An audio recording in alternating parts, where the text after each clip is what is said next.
You step into the house, it's their house. Pictures are still on the wall, the closet still smells like them. There's still hair in the hairbrush. Everything about the house is theirs, but now it's yours. Hi, I'm Garrick Francis, and this is Inheritance to Income, a podcast about what we leave behind, what we carry forward, and how we honor the people and the legacies that shaped us, and how we turn a blessed inheritance into income for generations. This episode is about cleaning out the family home after the funeral, after the casseroles, when it's just you and the memories. What do you keep? What do you let go? What do you do with a house that once held so much life but now feels still? And if you missed last week's episode, or if you're hearing this a little bit later, I would really, really urge you to go back and listen to our episode about when mourning and managing hit you at the same time, because there's a whole lot to unpack there.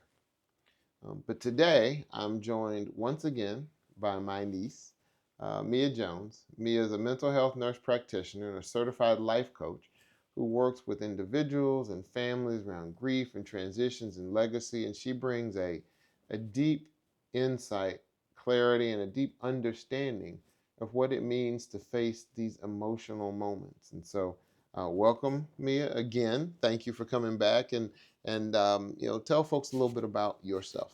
Yes, thank you for having me. So yes, I am a mental health nurse practitioner. I've been in the healthcare business for 10 years.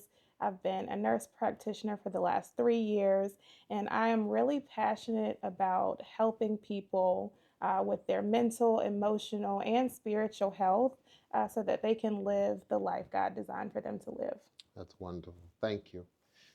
So, kind of picking up where we left off, or talking about this idea of kind of what comes next. Mm-hmm. So, um, what kind of emotions tend to come up with someone, walks into a place or a loved one's home, or after they've passed away, after everybody's gone home, and it's Mm-hmm. really just them. Yeah, it's kind of like when the grief and the memories sort of collide. Mm, Like every smell, even seeing their belongings again will re-trigger, the emotions, the those grief emotions that yeah. come up. Yeah, it's a lot of things can do that, right? I mean, it really is just, you walk into the house and Mm-hmm. it's a chair or a curtain or a space that you see, and it hits you in that moment. And Yeah. it really feels tough. It really feels like you're right back to where you started. I've had patients describe it as they're kind of reliving that loss all Mm, over again. yeah, yeah. Mm-hmm. It's kind of so hard to say goodbye again. Yep. So, but it really is. It's not just a space, right? It's a time capsule. You open Mm-hmm. like I said, you open the closet and it smells like them. You see their handwriting, old envelopes or Yeah. bills. And why can something as simple as an empty chair really feel like, I mean, a punch in the chest? I mean, physically Mm-hmm. feel like a punch in the chest. Yeah, it is your brain trying to process the loss, trying to process that the memories tied to that object can somehow mean that you won't, have that memory with them again. Right. Hmm. Yeah. It's. I mean, I know you almost can have a physical reaction as well as a mental reaction, and I know this can be a month later, or 6 months later, or a Hmm. year later, Yep. even after you thought you had gotten back to your daily routine, and all of a sudden you're confronted with that kind of thing. You know. Hmm. And I know I've read that 75%. I think it's around 75% of adults, children describe cleaning out their parents' home is one of the most emotionally difficult things that they had to do, and that it was challenging. And I think so. Let me ask you this: do people ever feel guilty, getting rid of things, or when they know they can't keep everything? Is guilt part of this process? Absolutely, guilt is part of the process. I mean, grief cleaning, so to speak, is not just about sorting through objects. you are having to make difficult decisions about what you want to release, what you want to keep, what's too much or too little to keep, and then what feels too difficult to let go. So Right. Yeah. it's very emotional. Yeah. And Hmm. even what you want to keep as part of the next generation's inheritance, Yep. right? I mean, part of it is what do you want to hold on to for your children or your grandchildren, whether you have them yet or not. Hmm. What do you want them to take away from the person who you're grieving, whether it's a parent or a grandparent or something like that. So it's not just, again, you're kind of managing a managing a process again. Yeah, and it's pressure. It feels like weight to make the right decisions. Yeah, yeah. So, So it's okay. So I don't have to hold on to everything, mm-mm. right? I don't have to hold on to everything to hold on to the love, Yes. right? I mean, I think that's kind of when you talk about the memories and how people can hold on to things without holding on to everything. Because one of the things we're talking about is, taking an inherited property and turning it into an income producing property. So that Mm-hmm. means you got to clean it all out Yep. Get it stage and ready. get it stage ready, right? Depending Mm-hmm. on what you're going to do with it or contractors. So, um, you know, how do you kind of hold on to things and not hold on to everything? Yeah, it's such a difficult process, and I think it's individual. But giving yourself the permission. Some people feel like if they're rushed, they have to kind of be on a timeline with the staging process. They may move it into a storage Right. or somewhere else so that way they don't feel as rushed. Some people kind of weigh in on the decision with other family members, Mm-hmm. other um, people who kind of knew that loved one. So it's a difficult decision, but each piece, each item is tied to a memory and it tells a Yeah. story. So, Yeah, I know we had to do that. What you say, we decided, my brother and I decided we were going to take everything and put it in storage. mm-hmm. But we also realized we had to give ourselves a deadline. Yes. So one, we put it in storage because we knew it would be an extra cost to us, and neither one of us liked that. so Put you on a time so we crunch. put ourselves on a time crunch of 4 or 5, 6 months, and we were going to get it cleaned out. And in our case, like a lot of people, I think we weren't just cleaning out my mom's stuff because my Mm-hmm. mom was the last um, remaining of her generation. Right, my Mm. aunt and uncle had died previously, Mm-hmm. and my grandfather, and so they had 100 years worth of stuff. Wow. I mean, we found papers from the 1920s and the 1930s, and we took a lot of pictures. Luckily today, you can take a lot of pictures, Mm-hmm. but a lot of it we set ourselves a deadline, and we kind of Mm-hmm. said we are going to go through it by then, and we're going to get it done. We're going to do it. Sometimes we did it together. Sometimes we went over separately, Yeah. and just sat with stuff. Mm-hmm. But it had to. I think it hit us very differently. But again, I guess what are some of the things when your siblings are involved or other family members are involved in terms of the family dynamics of Mm-hmm. dealing with kind of emotional processing? Yeah, just remembering, some people process grief differently than you. Some people may want to hold on, some people may want to let go, and some people may be in a different process of the grief Mm, than you. And so, just having that compassion and that communication so that there's agreement there, and just making sure that the main goal is to honor the one who has passed and not right. just divide belongings. Yeah, yeah. It's not Hmm. just stuff. It's Yeah. kind of remembering the person who passed or persons who passed away, and Hmm. how they'll be a part of your life going forward. Yes. Right? Because part of Yeah. the legacy is your story. Yeah. Yeah, that's great. Well, and I know I was looking at a study by caring.com, I think, Hmm. found that I think it was more than 43% of families experience conflict over inherited possessions. Hmm.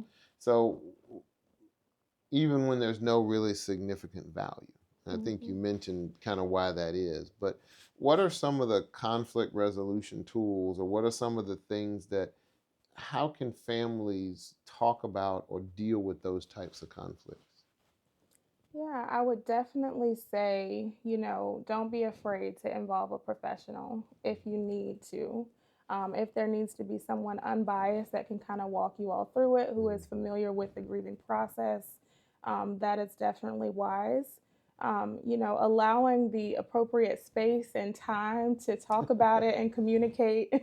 Sometimes you can just rush through it and there's not enough time. People can't, some people need time to process in Right, general. right. So, creating that space, having those uncomfortable conversations, and then inviting a professional if needed. Yeah, a professional is important. I mean, either somebody to kind of counseling and therapy. I think Hmm. I've even heard of there are people who help people declutter, Yes. and are Yep. part therapist, part helping to clean out. And Yep. there are, other people who can tell you the value of things. I know you can get Hmm. an appraisal done of special items to Hmm. make sure that if it's a value issue, a lot of different things. So that's pretty interesting.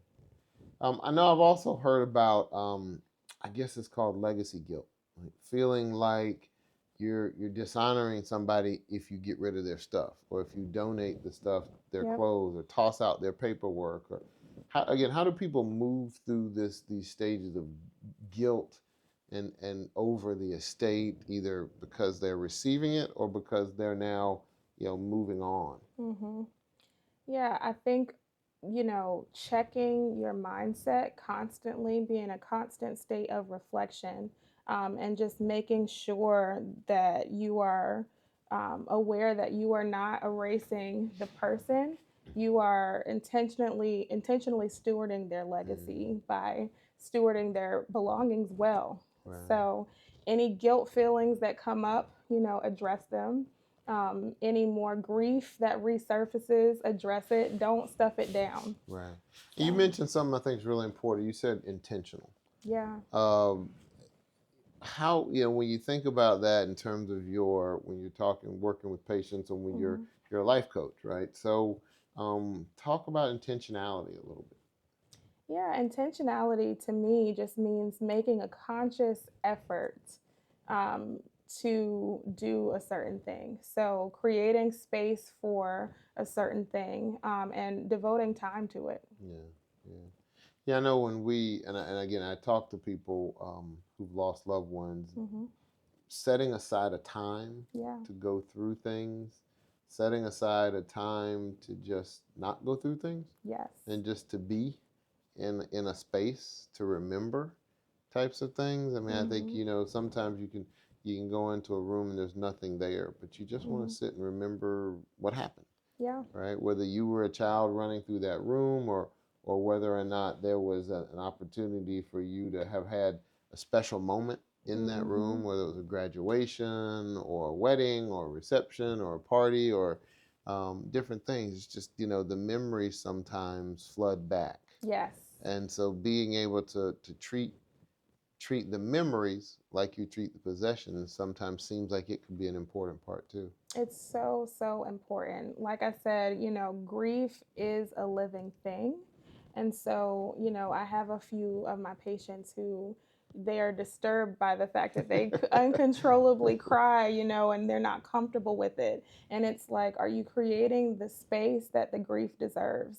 Are you dedicating space to think about the memories and remember, like you Right, said? right, yeah, That way you can kind of schedule it in. It won't be as uncontrollable. right, right. Now that's pretty interesting. If this episode is hitting home with you, please go ahead and hit the like and subscribe wherever you're watching or listening. We really appreciate your continued support and interest. Shoot us a DM. We want to talk about topics you're interested in, or if you've got a story to tell us, we'd love to have that as part of the conversation. So that'd be a great opportunity. And also, just wanted to let you know this episode is brought to you by Reese Francis Studios. For all of your photography, videography, editing needs, please visit reesefrancisstudios.com or hit the link in the show notes below. Um, so, man, if we want to get back to the conversation, we want to Hmm. talk about inheritance can be tough on families. Yes. You've got if it's a case where even when the estate is set up correctly and things go well, I've said to some people that inheritance is really for the living and not the dead. Mm-hmm. It's how we honor, and it's the legacy that's passed on. But the actual day-to-day ramifications are really felt by those who are moving on. Yep. And so, and I've seen families torn apart. Mm-hmm. I've seen people who have not talked to each other for a long time afterwards. And so, how do families fight this, um, you know, the chance of being torn apart? Such a good question. I think taking it back to the communication. You know, if there is an interaction that didn't go well because of irritability Mm-hmm. or because we're not in the same process of grief, making sure that we can get on, common ground and not just, skirt past it because we still have to interact after this. Yeah. After the legacy is managed, after the houses are, kind of put in the right names or whatever you're going to do with the properties, we still need to maintain relationships. So communicating and having empathy for the other's grieving process. Yeah, I think that brings up something that when I went through this process just a few years ago, Mm-hmm. My brother and I, we've been brothers a long time. Yep. And brothers will be where brothers will be. Yes. And so we didn't always see eye to eye. We didn't always agree on things. Mm-hmm. But I think throughout the process, we worked through it, some difficult days. But I think at the end of the day, we decided that we could be brothers or we could be business partners. Wow. We couldn't be both. Mm. And so we chose brothers. And so we chose to take our inheritance and to separate it so that we could both honor mom's legacy and our family history and to continue. And we talk to each other to this day about the property and about the things we're doing, but we had different goals, we had different aspirations, we have different families. And so we realized that, it was going to be one or the other. We couldn't do both. Mm-hmm. And we wanted to be brothers until the day we die, and we didn't need to be business partners. And so that was an intentional decision that we had to make, but it took us a while to get to it, Mm-hmm. and it was wasn't always neat and clean. Yes, I love that there was still agreement. Like, okay, we can't do both of these things, but what can we do? Mm-hmm. So Yeah. that is powerful. Yeah, I think that's something we definitely need to think more about. And when people are feeling, I guess, the guilt, the frustration, Mm-hmm. all of these types of things. Again, talk a little bit more about, what people should do. How do you find a therapist? How do you locate somebody to talk to? How do you figure out, is this person, are there different therapists, grief counselors, or people will say a counselor? Do people know that how do they find the right person to talk to? Yes. So I would start just with not knowing, the person's insurance or what exactly they're needing. I would say start with psychologytoday.com. It is a search engine specifically for mental health professionals. And so you can toggle the system like any other system. You can go to therapists, and then it'll let you, check your insurance company.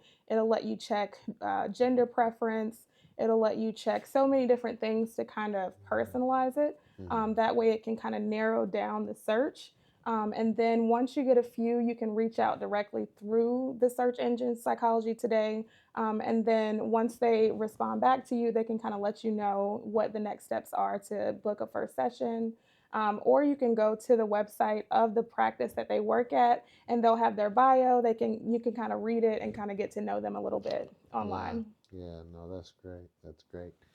And so then as we think about it, then people are moving through this inheritance to income process. And so and what we're hoping folks will do is, they'll retain property, they'll turn it into long-term or short-term, medium-term rental, or they'll exchange it for something else. But in the case where they keep it and turn it into a rental, one of the things that I think folks have to deal with is, okay, now that was Big Mama's room, and now I gotta let somebody else sleep in Big Mama's room. Yes. How do I how do I process again some of these feelings 2 and 3 years later, where Mm-hmm. I'm feeling, is that because I didn't heal, or is it something new, or is this just a lifelong process?